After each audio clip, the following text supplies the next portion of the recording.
போகிறது 10th maths 3rd chapter பயிற்சி 3.16ல் 5வது சம் பார்க்க போகிறோம். சம் பார்க்கறதுக்கு முன்னாடி இது வரைக்கும் நம்ம சேனலை சப்ஸ்கிரைப் பண்ணாதவங்க சப்ஸ்கிரைப் பண்ணி சப்போர்ட் பண்ணுங்கள். என்ன கொஷின் கொடுத்துருக்காங்க பாருங்கள். y = x² + 3x - 4 இன் வரைபடம் வரைந்து அதனை பயன்படுத்தி x² + 3x - 4 = 0 என்ற சமன்பாட்டை தீர்க்க. சேம் எப்பயும் போல தான் ஃபஸ்ட்டு இருக்க சமன்பாட்டுக்கு முதல்ல வரைபடம், அதாவது வரைய போகிறோம். அதுக்கப்புறம் ரெண்டு சமன்பாட்டையும் சால்வ் பண்ணி நமக்கு புதுசாக ஒரு சமன்பாட்டை உருவாக்கி அதிலிருந்து நேர்கோட்டுக்கான புள்ளி கண்டுபிடிச்சி கிராஃபில் குறிக்க போகிறோம். சரிங்களா? ஃபஸ்ட்டு பாருங்கள். ஃபஸ்ட் சமன்பாடு y = x² + 3x - 4 கொடுத்துருக்காங்களா.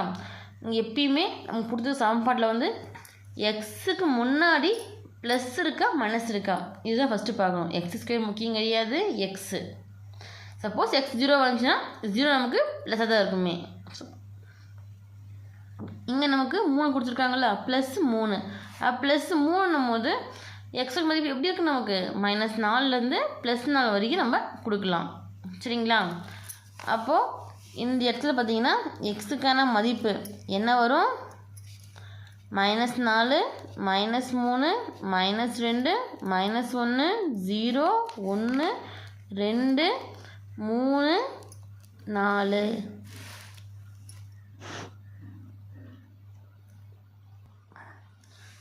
சரிங்களா? அடுத்து பாருங்கள், ஒய்க்கான மதிப்பு கண்டுபிடிக்கணும். ஒய்யோட மதிப்பு கண்டுபிடிக்கணும்னா அதுக்கு முன்னே என்ன பண்ணணும், x² மதிப்பு கண்டுபிடிக்கணும். அடுத்து +3x மதிப்பு கண்டுபிடிக்கணும். அடுத்து -4ன்ற மாறிலி உறுப்பை ஆட் பண்ணும்போது நமக்கு கிடைக்கிற மதிப்பு தான் ஒய்யோடைய மதிப்பு. பாருங்கள், எடுத்து எழுதிக்கலாமா. முதல்ல x² மதிப்பு கண்டுபிடிக்கணும். அடுத்து 3x, அடுத்து -4. இதெல்லாம் ஆட் பண்ணால் நமக்கு ஒய்யின் மதிப்பு கிடைச்சிரும். x²னா எக்ஸோட மதிப்புகளை அப்படியே வர்க்கப்படுத்தி, அதாவது ஸ்கொயர் பண்ணி எடுத்து எழுதிப்போம். இப்போ இங்கே என்ன வரும், எல்லாத்துக்கும் இப்போ இங்கே எக்ஸோட மதிப்பு x²னா எல்லா எக்ஸோடைய மதிப்பையும் ஸ்கொயர் பண்ணாங்கன்னா நமக்கு x² மதிப்பு கிடைச்சிடும். இப்போ -4 ஸ்கொயர் பண்ணால் -4 × -4 +16 வந்துடும்.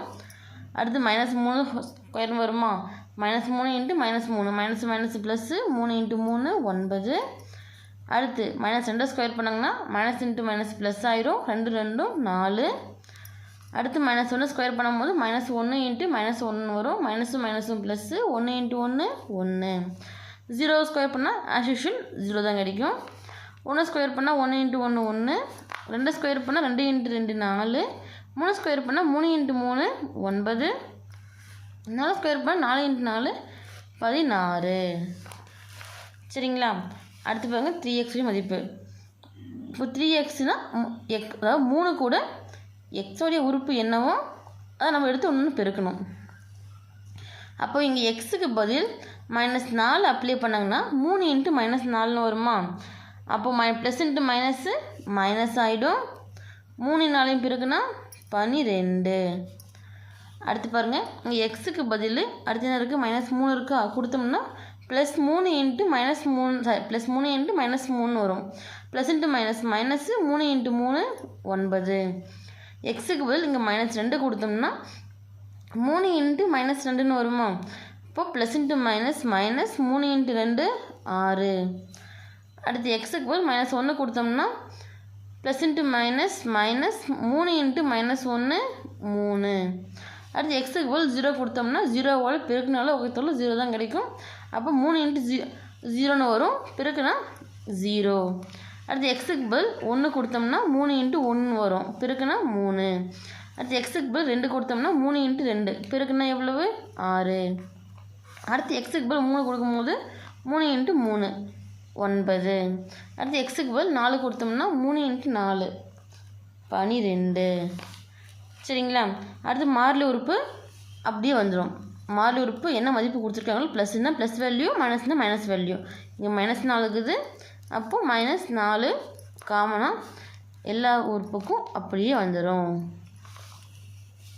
இப்போ ஆட் பண்ணலாமா. 16 -12 -4 இங்கே மேலே இருக்கிற எக்ஸுக்கான உறுப்பை கூடக்கூடாது. நமக்கு இந்த 3 உறுப்பை கூட்டினா இதோடைய மதிப்பு கிடைக்கும். அப்போ இது 3 மட்டும் கூட்டினா போதும். அது எக்ஸோடைய மதிப்பு, அது தனியாக இருக்கட்டும். 16 - 12 - 4 இதுக்குரிய ஒரே மாதிரி இருக்கிறதுனால கூட்டினா -16 கிடைக்குமா? இங்கே +16 இங்கே -16. அப்போ என்ன ஆகும்? கேன்சல் ஆகிடுச்சுன்னா டோட்டல் உங்களுக்கு 0 கிடைக்கும். அடுத்து வாங்க +9 - 9 கேன்சல் ஆகிடுச்சுன்னா -4 மட்டும் கிடைக்கும். அடுத்து +4 - 4 கேன்சல் ஆகிடுச்சுன்னா -6 மட்டும் கிடைக்கும். அடுத்து 1 - 3 - 4 -3 - 4 குறி ஒரே மாதிரி இருக்கிறதுனால கூட்டினா -7. -7லேருந்து 1 கழிச்சிட்டோம்னா -6. அடுத்து 0 0 -4 0வால் கூட்டினாலும் கழிச்சாலும் அதே மதிப்பு தான் கிடைக்கும். அப்போது -4 அப்படியே வந்துடும். 1 3 கூட்டினா எவ்வளவு 4. இப்போ +4 இங்கே -4 இருக்குது. அப்போ என்ன ஆகும்? 0 ஆயிரும். அடுத்து +4 - 4 கேன்சல் ஆகிடுச்சுன்னா இங்கே +6 மட்டும் வரும். 9 9 கூட்டினா எவ்வளவு நமக்கு 18. 18லேருந்து இங்கே -4 இருக்குதா, கழிச்சா என்ன வரும்? +14. அடுத்து 16 12 கூட்டினா நமக்கு என்ன கிடைக்கும்? 28 கிடைக்கும். 28லேருந்து -4 கழிச்சிட்டோம்னா 24. பெரிய கணக்கு +ன்றதுனால +24. இப்போ எக்ஸோடைய மதிப்பும் கண்டுபிடிச்சாச்சு, ஒய்யோட மதிப்பையும் கண்டுபிடிச்சாச்சு. இப்போ புள்ளிகள் வடிவத்தை எடுத்து எழுதிக்கலாமா? x, y ஃபார்மேட்டில் எடுத்து எழுதணும். ஃபஸ்ட்டு எக்ஸின் மதிப்பு -4னா ஒய்யின் மதிப்பு என்ன? 0. அடுத்து எக்ஸின் மதிப்பு -3னா ஒய்யின் மதிப்பு -4. அப்படி இந்த ரெண்டு -2னா கீழே எனக்கு அந்த மதிப்பு, -2னா அதுக்கு நேரக்கு எனக்கு ஒய்யின் மதிப்பு -6. அடுத்து எக்ஸின் மதிப்பு -1னா கீழே ஒய்யின் மதிப்பு எவ்வளவு? -6. எக்ஸின் மதிப்பு 0னா ஒய்யின் மதிப்பு எவ்வளவு? -4. அடுத்து எக்ஸின் மதிப்பு 1னா கீழே ஒய்யின் மதிப்பு எவ்வளவு? 0. அடுத்து எக்ஸின் மதிப்பு 2னா ஒய்யின் மதிப்பு எவ்வளவு? 6. அடுத்து எக்ஸின் மதிப்பு 3னா ஒய்யின் மதிப்பு 14. அடுத்து எக்ஸின் மதிப்பு 4னா ஒய்யின் மதிப்பு 24. இப்போது ஃபஸ்ட்டு சமன்பாட்டுக்கான புள்ளிகள் நாம் கண்டுபிடிச்சாச்சு. இது அப்படியே இருக்கட்டும். அடுத்து நேர்கோட்டு புள்ளியை கண்டுபிடிச்சதுக்கப்புறம் ஒன்றா கேப் மென்ஷன் பண்ணிக்கலாம். இல்லை நீங்கள் ஒன்று மென்ஷன் மட்டும் நாங்கள் போட்டுக்கிறோம் அப்படின்னாலும் பிரச்சனை கிடையாது. இப்போ அடுத்த 2 சமன்பாடு. இப்போ கொடுக்கப்பட்ட இரு சமன்பாட்டிலிருந்து அவன் குறிச்சக்கத்தில் தான் நம்ம எடுக்க போகிறோம். ஃபஸ்ட் சமன்பாடு என்ன? y = x² + 3x - 4. அடுத்து கொடுத்துருக்க சமன்பாடு கொஞ்சம் மாற்றி எழுத போகிறோம். சரிங்களா? இடப்பக்கம் இருக்கிறது வலப்பக்கமாகவும் வலப்பக்கம் இருக்கிறது இடப்பக்கமாகவும், அதாவது LHS வந்து RHSஆகவும் RHS பார்த்திங்கன்னா LHSஆகவும் மாற்றி எழுத போகிறோம். இப்போ 0 இந்த பக்கம் மாறி வந்துடுமா? இந்த சமன்பாட்டுக்கு ஈவனாக்கிற மாதிரி மாற்றிக்க போகிறோம், அவ்வளோதான். இப்போ இங்கே என்ன வரும்? x² + 3x - 4ன்னு வரும். இப்போ குறி மாற்றிக்கலாமா? மைனஸ் மைனஸ் மைனஸ், இங்கே மைனஸ் இருக்கிறதுனால ப்ளஸ்ஸு. என்ன குறி இருக்குதோ அது ஆப்போசிட் குறி. இப்போ என்ன வரும்? y - 0. 0வால் கூட்டினாலும் கழிச்சாலும் அதே மதிப்பு தான் கிடைக்கும். இப்போ y அப்படியே வந்துடும். இங்கே பாருங்கள், ப்ளஸ்ஸு மைனஸு நம்ம கேன்சல் ஆகிடும், ப்ளஸ்ஸு மைனஸு கேன்சல் ஆகிடும், ப்ளஸ்ஸு மைனஸு ப்ளஸ்ஸு கேன்சல் ஆகிடும். டோட்டலாக கேன்சல் ஆகிடுச்சுன்னா நமக்கு 0. அப்போ ஒய்யின் மதிப்பு இங்கே நமக்கு 0. இப்போ ஏதாவது சமன்பாடு ஏதாவது நம்பராக வந்துச்சுன்னா அதுக்கு கீழே பகுதியில் நம்ம வந்து எக்ஸின் மதிப்பு எடுத்து கண்டுபிடிப்போம். ஆனால் இங்கே என்ன பண்ணிட்டாங்க? ஒய்யோட மதிப்பு 0 கொடுத்துட்டாங்க. இப்போ ஒய்யோட மதிப்பு 0ன்னா நமக்கு எப்படி எக்ஸின் சமன்பாடு பார்த்திங்கன்னா எக்ஸ் அச்சிலேயே தான் வரும். அப்போ இது வந்து எக்ஸ் அச்சின் சமன்பாடு. எப்படி சொல்கிறீங்க எக்ஸ் அச்சின் சமன்பாடு தான் இது, ஒய் அச்சுக்கானது இல்லை அப்படின்னு பார்த்தீங்கன்னா, இப்போது ஒய் வந்து 0. இப்போ கிராஃப் நம்ம போடுவோம் பார்த்தீங்களா? அப்போது இது வந்து கீழே வந்து இது எக்ஸ் டேஷு, இது எக்ஸு, இது ஒய், இது ஒய் டேஷ்னு போடுவோமா? அப்போது எக்ஸ் 1 2 ஒரு புள்ளி வந்துடுச்சு, ஒய் வந்து 0வாக இருக்குது அப்படின்னா எக்ஸில் வந்து 1 இங்கே வருமா? ஒயில் 0ன்னா கோட்டு மேலே வரும். இது நீங்கள் 2 கொடுத்தீங்கன்னா 2க்கு வரும். -1ன்னா -1ல் வரும். அப்போ எந்த நம்பர் கொடுத்தாலுமே ஒய் வந்து 0வாக இருக்கிறதுனால நமக்கு எக்ஸுக்கான சமன்பாட்டு மேலே தான் வருமே. சரிங்களா? அதனால தான் இங்கே வந்து எக்ஸ் அச்சின் சமன்பாடு தான் இது அப்படின்னு எடுத்து எழுதியிருக்கேன். அப்போ நமக்கு என்ன ஆகும் பார்த்தீங்கன்னா எக்ஸ் வந்து ஒய் புள்ளி ஒய் வந்து டோட்டல் நமக்கு எல்லாமே என்ன ஆகும், நமக்கு 0 தான் வருமே. சமன்பாடு 0 வந்துடுச்சு. அப்போது ஒய்யோட மதிப்பு நமக்கு 0 மட்டும் தான் கிடைக்கும். எக்ஸ் மதிப்பு என்ன கொடுக்கலாம், நம்ம என்ன மதிப்பு எப்பயும் போல் -1 0 1 அதையும் நான் கொடுத்துக்கிறேன். -1 0 1 நீங்கள் இதுதான் கொடுக்கணுன்ட்டு இல்லை. எக்ஸுக்கு என்ன மதிப்பு கொடுத்தாலுமே நமக்கு ஒய்யோட மதிப்பு 0 தான். இல்லை நீங்கள் 1 2 3 கொடுக்குறேன், இல்லை 4 5 6 அது உங்களோட விருப்பம். அப்போ புள்ளி நம்ம எடுத்து எழுதிக்கலாமா? -1ன்னா எக்ஸோட மதிப்பு 0, 0னாலும் எக்ஸின் மதிப்பு 0 தான், 1னாலும் எக்ஸின் மதிப்பு 0 தான். இந்த மாதிரி நமக்கு ஒய் டைம் 0 வரும்போது நமக்கு இந்த இடத்துல எப்படி வரும்னு பார்த்தீங்கன்னா எக்ஸ் அச்சுக்கான சமன்பாடு தான் வரும். இதை நம்ம கிராஃபில் மென்ஷன் பண்ணலாமா? பாருங்கள், கிராஃப் பார்த்தீங்கன்னா எக்ஸ் அச்சு 1 சென்டிமீட்டர் வந்து ஓரளவுக்கு எடுத்திருக்கேன். அதே போல் ஒய் அச்சு பார்த்தீங்கன்னா நம்ம வந்து 2 அளவுக்கு எடுத்திருக்கேன். இல்லை ரெண்டுமே நீங்கள் வந்து ஓரளவுக்கு கொடுத்துக்கிறேங்க, மதிப்பு கம்மியாக தான் இருக்குன்னு அது உங்களோட விருப்பம். சரிங்களா?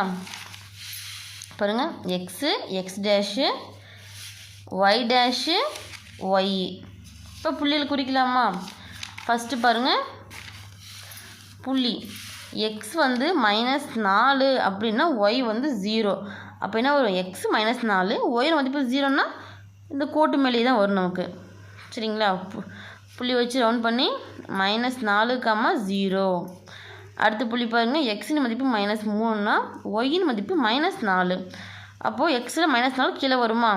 -3 -4 சந்திக்கிற புள்ளி இந்த புள்ளி. புள்ளி வச்சு ரவுண்ட் பண்ணி -3, -4. அடுத்து பாருங்கள், எக்ஸ் -2ன்னா ஒய் வந்து -6. அப்படியே -2 -6 சந்திக்கிற புள்ளி இந்த புள்ளி. புள்ளி வச்சு ரவுண்ட் பண்ணி -2, -6. அடுத்து பாருங்கள், எக்ஸ் -1ன்னா ஒய்யின் மதிப்பு -6. அப்போ -1க்கு நேராக -6 இங்கே வருதா? இப்போ இந்த இடத்துல வரும் -1, -6. அடுத்து எக்ஸ் வந்து 0ன்னா ஒய் வந்து -4. இப்போ எக்ஸ் 0 அப்படின்னா ஒய் என்ன -4. இதனால் ஞாபகம் வச்சுக்கோங்க, எக்ஸ் அச்சு 0 வந்துடுச்சுன்னா ஒய் அச்சில் அமையும், ஒய் அச்சு 0 வந்துடுச்சுன்னா எக்ஸோடைய அச்சில் அமையும். அவ்வளோதான். ஒயின் அச்சில் இப்போ நமக்கு அமைஞ்சிருக்கு, எக்ஸ் 0 இருக்கிறதுனால புள்ளி வச்சு ரவுண்ட் பண்ணி 0, -4. அடுத்து பாருங்கள், எக்ஸின் அச்சு 1ன்னா ஒயின் அச்சு 0. அப்போ என்ன வரும், ஒய் அச்சு 0. இப்போ எக்ஸோட மதிப்பு 1. இந்த கோட்டுக்கு மேலே தான் வரும் 1, 0. அடுத்து பாருங்கள், எக்ஸின் அச்சு 2ன்னா ஒய்யின் அச்சு 6.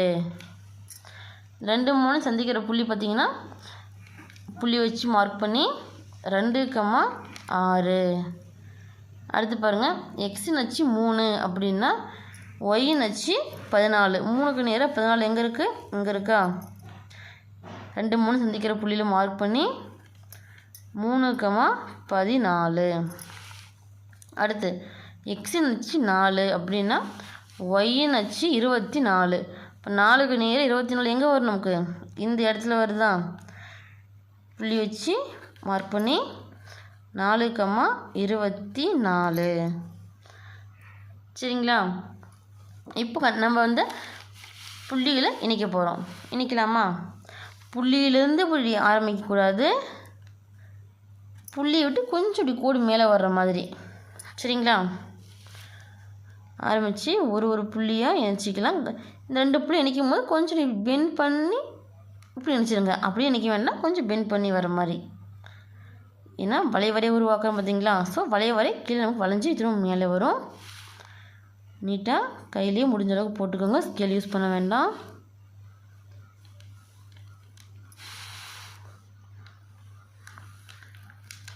புள்ளியோடு நிறுத்தாமல் புள்ளிக்கு மேலே வர மாதிரி போட்டு 2 ஏரோ மார்க்.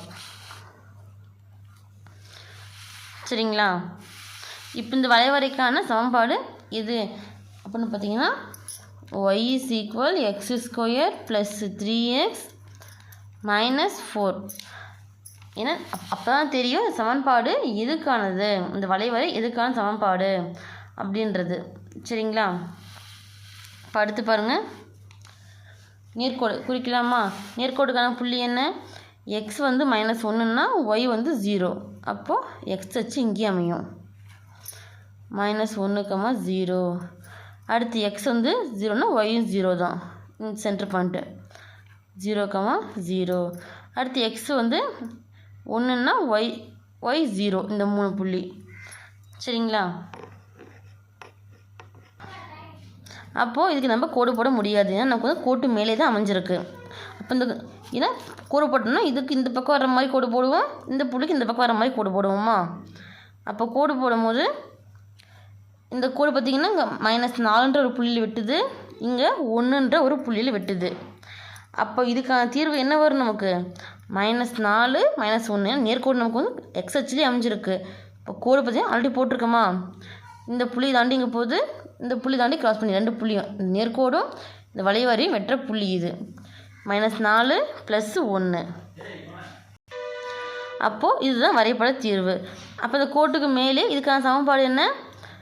y = 0 அப்படின்ற சமன்பாடு இருக்குது பார்த்தீங்களா? நான் கண்டுபிடிச்சோம் பார்த்தீங்களா? அந்த சமன்பாட்டை மேலே எடுத்து குறிச்சிக்கோங்க. அதே போல் வரைபட தீர்வு என்ன? 4 -4 மற்றும் 1. சரிங்களா? ஏன் இந்த புள்ளியும் குறிக்கிறோம்னா, எப்பவுமே நம்ம நேர்கோடு எழுதும் போது நேர்கோட்டுக்கான சமன்பாடு குறிப்போமா? சமன்பாடு பார்த்திங்கன்னா y = 0ன்ற சமன்பாடு. தீர்வு -4ன்ற ஒரு புள்ளி 1, 1ன்ற ஒரு புள்ளி 1. சரிங்களா?